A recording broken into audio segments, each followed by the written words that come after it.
یہ یقیناً مسجد کے تقدس کے خلاف ہے، تو پھر تو اس کو ہٹا دینا چاہیے۔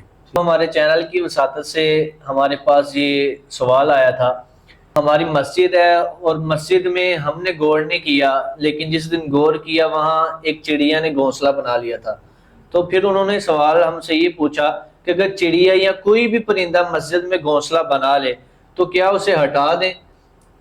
اس لیے کہ وہ گندگی پھیلاتی ہے، کبھی کوئی گھاس لے آتی ہے، کبھی اس کے پنکھ گر جاتے ہیں، کبھی کوئی گندگی آ جاتی ہے، تو کیا اسے ہٹا دینا چاہیے یا اس کا گھونسلہ بنا ہی رہے؟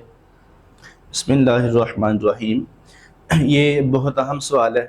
دیکھیں، اسلام ایسا ستھرا اور پاکیزہ دین ہے جس نے انسان تو انسان جانوروں کو بھی ان کے حقوق عطا کیے۔ بے شک، سبحان اللہ۔ اس میں مسئلہ یہ ہے کہ اب دو صورتیں ہیں۔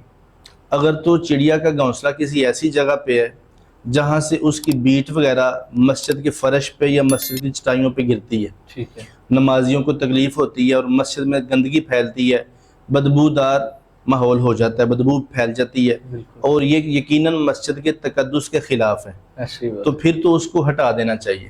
ٹھیک ہے، اور اگر کسی سائڈ پہ ہے، کسی ایسی جگہ میں، ایسے کونے میں ہے جہاں سے اس کی بیٹیں مسجد میں نہیں گرتی، نمازیوں کو تکلیف نہیں ہوتی، مسجد کا ماحول، مسجد کی فضا آلودہ نہیں ہوتی، تو پھر نہ بھی ہٹایا جائے تو اس میں کوئی حرج نہیں ہے۔ اور تیسری صورت اس میں یہ بنے گی کہ اگر اس نے چڑیا نے وہاں بچے دیے ہوئے ہیں، ٹھیک ہے، اس کے بچے بھی موجود ہیں، تو پھر تو نہ ہٹانا بہتر ہے۔ یعنی جب تک اگر وہ گندگی بھی پھیلائے تو نہ ہی ہٹائے؟ نہیں، گندگی اگر پھیلائے تو پھر اس کو سائڈ پہ کر دیں، کسی ایسی نکر میں، کونے میں رکھ دیں جہاں وہ اپنے بچوں کی دیکھ بھال کر سکے اور مسجد کا تقدس بھی خراب نہ ہو۔ لیکن کم از کم جب تک اس کے بچوں کے پر نہیں نکل آتے اور اڑنا شروع نہیں کر دیتے، تب تک اس کے گھونسلے کو وہاں سے نہیں ہٹانا چاہیے۔